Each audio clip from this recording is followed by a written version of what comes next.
ஓம் ஸ்ரீராம ராம ராமேதி ரமே ராமே மனோரமே சகசிரநாம தத்துல்யம் ஸ்ரீராம நாம வராணனே. உலகம் யாவையும் தாமுழா வாக்கலும் நிலைபெறுத்தலும் நீக்கலும் நீங்களா அழகிலா விளையாட்டுடையார் அவர் தலைவர் அன்னவர் சரண் நாங்களே. எத்திர எத்திர ரகுநாத கீர்த்தனம் தத்திர தத்திர கிருத்தமாஸ்தகாஞ்சலிம் வாஷ்பவாரி பரிபூர்ணலோச்சனம் மாருதிம் நமது ராட்சசாந்தகம். அஞ்சிலே ஒன்று பெற்றான் அஞ்சிலே ஒன்றை தாவி அஞ்சிலே ஒன்று ஆறாக ஆரியர்க்காக ஏகி அஞ்சிலே ஒன்று பெற்ற அணங்கை கண்டு அயலாரூரில் அஞ்சிலே ஒன்றை வைத்தான் அவன் எம்மை அழித்துக் காப்பான். இன்னைக்கு நம்ம கம்பராமாயணத்துல பாலகாண்டத்துல கார்முக படலத்துல 2வது பாடல் பார்க்க போறோம். என்றனன் ஏன்று தன் எதிர் நின்றாரை அக்குன்று ஊரல் வரிசிலை கொணர்மீன் ஈண்டு என நன்று என வணங்கினர். 4 ஓடினர் பொன்திணி கார்முகச் சாலை புக்கனர். இதுதான் பாட்டு. இப்ப நம்ம பதம் பிரிச்சு பொருள் பார்க்கலாம். என்றனன் என்று கூறிய ஜனகன் ஏன்று தன் கட்டளையை ஏற்று எதிர் நின்றாரை தனக்கு எதிரே நின்ற ஏவலாட்களை நோக்கி குன்று ஊரல் வரிசிலை மலையை போன்ற அக்கட்டமைந்த சிவவில்லை ஈண்டு கொணர்மின் என இங்கே கொண்டு வாருங்கள் என்று ஆணையிட 4 அவர்களுள் 4 பேர் நன்று என வணங்கினர். நல்லது என்று கூறி வணங்கிவிட்டு ஓடினர். விரைவாகச் சென்று பொன் இழைத்த கார்முகச் சாலை புக்கனர். அந்த வில் வைக்கப்பட்டுள்ள இடம் சென்றார்கள். இப்ப நம்ம இந்த பாட்டுல இருக்கக்கூடிய நயங்களை பார்க்கலாம். அதாவது நம்ம சென்ற பாடல்ல பார்த்தோம்ல, நோற்றனள் நங்கையும் நொய்தின் ஐயன்வில் ஏற்றுமேல் இடர்கடல் ஏற்றும் என்றனன் அப்படின்னு. அதாவது ராமன் இந்த சிவதனுசு அந்த வில்லுல நான் ஏற்றினால் அவன் நானை மட்டும் ஏற்றல, என்னுடைய துன்பக்கடல்ல இருந்து என்னையும் ஏற்றுகிறான், கரை சேர உதவுகிறான் அப்படின்னு ஜனகர் சொன்னார்னு பார்த்தோம்ல. அதனை தொடர்ந்து அவர்கள் ஒரு ஏவலாட்கள் 4 பேர்கிட்ட சொல்றாரு, இந்த மாதிரி போய் அந்த சிவதனுச இங்க இந்த குமாரர்களுக்கு காட்டுவதற்காக எடுத்து வாருங்கள் அப்படின்னு. அந்த கட்டளையை ஏற்று அங்க இருக்கக்கூடிய ஏவலாட்கள்ல ஒரு 4 பேர் வேக வேகமாக அந்த கார்முகச்சாலை, அதாவது இந்த வில்லு வைக்கப்பட்டுள்ள இடத்துக்கு சென்றார்கள் அப்படிங்கறதுதான் கருத்து. இதுல என்றனன் ஏன்று அப்படின்னு வருது இல்ல, அது ஏற்று, கட்டளையை ஏற்றுங்கிறது தான் செய்யுள் விகாரம் பெற்று ஏன்றுன்னு வருது. இப்ப நம்ம சில பேர் திட்டும் பொழுது சரியான வென்று அப்படின்னு சொல்லி திட்டுவாங்க. அந்த வென்று அப்படிங்கறதே என்ன அர்த்தம்னா வெற்று பயல், உனக்கு ஒண்ணு வெத்து வேட்டுன்னு சொல்றோம்ல, ஒண்ணும் இல்லாதவன் அப்படிங்கிறதுக்கு வென்றுங்கிறது தான் இது, வெற்று அப்படிங்கிறது தான் வென்று அப்படின்னு ஆயிருக்கு. நம்ம இப்ப கம்பராமாயணத்திலேயே சில பாடல்கள் பார்த்திருக்கோம், வெற்றிங்கிறது வென்றி அப்படின்னு விகாரம் பெற்று வருது இல்ல, அந்த மாதிரி ஏற்று அப்படிங்கிறது விகாரம் பெற்று ஏன்று அப்படின்னு ஆயிருக்கு. அவர் கட்டளையை ஏற்று இந்த மாதிரி அவங்க போய் நன்றுன்னு சொல்லிட்டு அவங்க போய் இதுக்கு கார்முகச்சாலைக்கு போறாங்க. இதுல குன்று எப்பேற்பட்ட வில், அது சிவதனுசு எப்பேற்பட்டது அப்படின்னா குன்று உரள் வரிசிலை அப்படின்னு சொல்றாரு. உரள் அப்படிங்கறதே ஓம உருவு போல அப்படிங்கிற மாதிரி. அது எப்பேற்பட்ட வில்லு அப்படின்னா ஒரு மலை மாதிரி இருக்கக்கூடிய ஒரு வில்லு அப்படின்னு சொல்றாரு.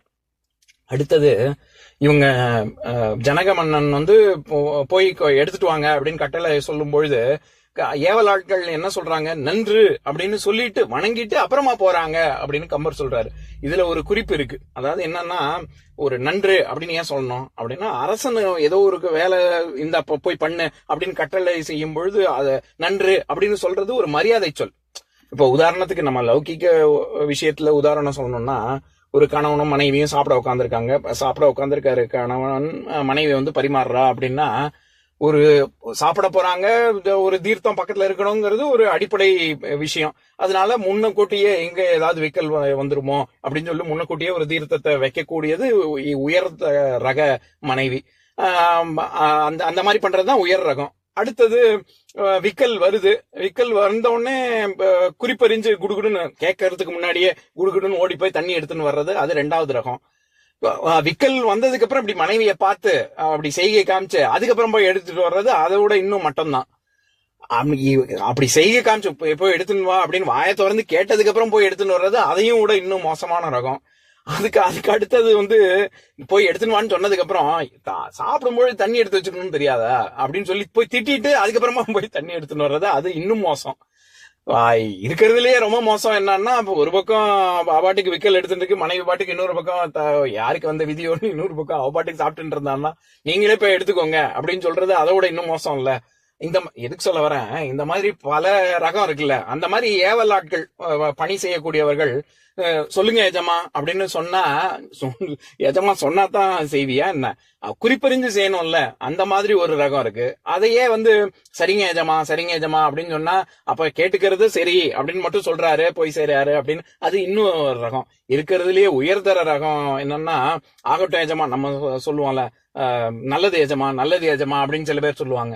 அது அந்த மாதிரி தான் இங்க சொல்றாரு. நன்றி என வணங்கினார் அப்படின்னா, நீங்க சொல்றது எல்லாமே நல்லதுக்காக தான் இருக்கும், அதனால நானும் அதை நல்லா செய்யறேன், நல்லதே நடக்கட்டும் அப்படின்னு ஒரு ஒரு என்ன சொல்றது, ஒரு பாசிட்டிவா சொல்ற மாதிரி.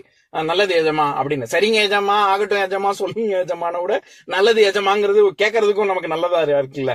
அந்த மாதிரி அது ஒரு மரியாதை வழக்கு காரணமாக பெரியவங்க அப்படி சொல்லும் போது நல்லதுங்க அப்படின்னு சொல்லுவாங்க.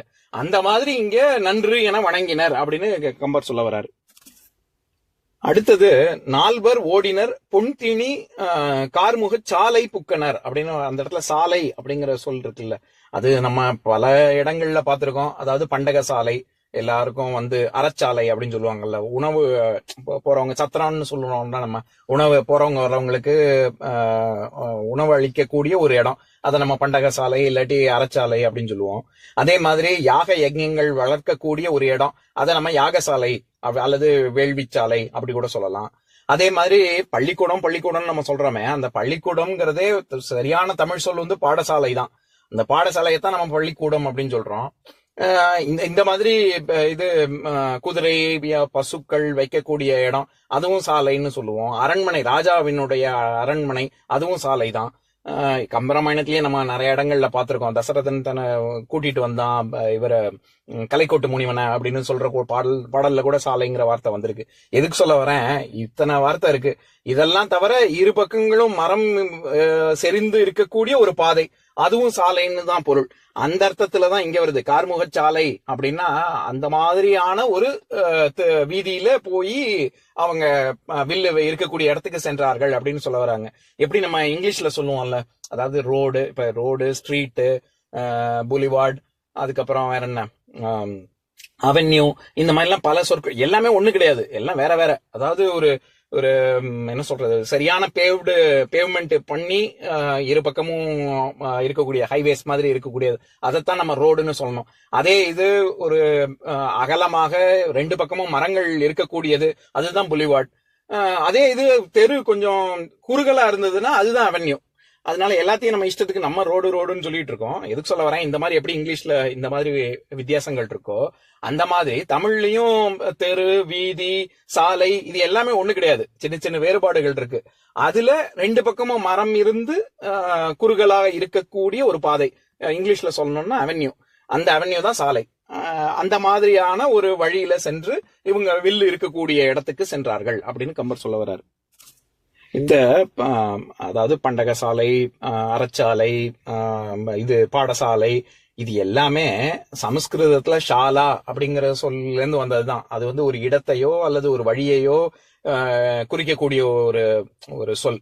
நம்ம இப்ப ஊர் பேரே, அதாவது அதிதிகள் மிகுதியாக வந்து போகக்கூடிய இடம். அதனாலதான் ஹிமாச்சல் பிரதேஷ்ல இமயமலை அடிவாரத்துல இருக்கக்கூடிய ஒரு ஊருக்கு பேரே தர்மசாலா அப்படின்னு நம்ம சொல்றோம். அதாவது அங்க தர்மம், அதுக்காக மத்த இப்ப காசி ராமேஸ்வரம்லாம் தர்மம் அதர்மமா என்ன, அப்படி இல்ல.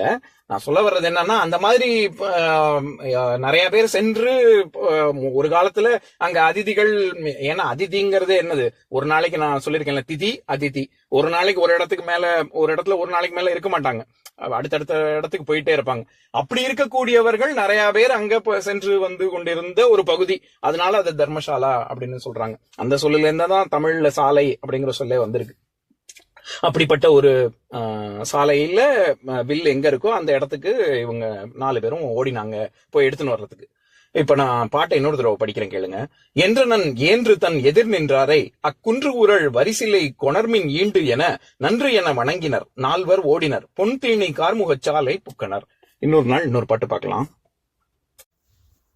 ஓம் शान्ताकारं भुजगशयनं पद्मनाभं सुरेशं विश्वाधारं गगनसदृशं मेघवर्णं शुभाङ्गं लक्ष्मीकान्तं कमलनयनं योगिहृद्यानगम्यं वन्दे विष्णुं भवभयहरं सर्वलोकैकनाथम्. உம்பரோடு இம்பர்காரும் உலகம் ஓர் ஏழும் ஏழும் எம்பெருமான் என்று ஏத்தி இறைஞ்சி நின்று ஏவல் செய்ய தம்பியரோடும் தானும் தருமமும் தரணி காத்தான் அம்பரத்து அனந்தர் நீங்கி அயோத்தியில் வந்த வள்ளல். ஓம் பூர்ணமதః பூர்ணமிதம் பூர்ணாத் பூர்ணமுதஸ்யதே பூர்ணஸ்ய பூர்ணமாதாய பூர்ணமேவாவசிஷ்யதே. ஓம் சாந்தி ஷாந்தி ஷாந்திः. ஓம் சர்வேஷாம் ஸ்வஸ்திர்பவது சர்வேஷாம் சாந்திர்பவது சர்வேஷாம் பூர்ணம் பவது சர்வேஷாம் மங்களம் பவது. ஓம் சாந்தி ஷாந்தி ஷாந்திः. ஓம் சர்வே பவந்து சுகினः சர்வே சந்து நிராமயாः சர்வே பத்ராணி பஷ்யந்து மா கஷ்சித் துக்கபாக் பவேத். ஓம் சாந்தி ஷாந்தி ஷாந்திः.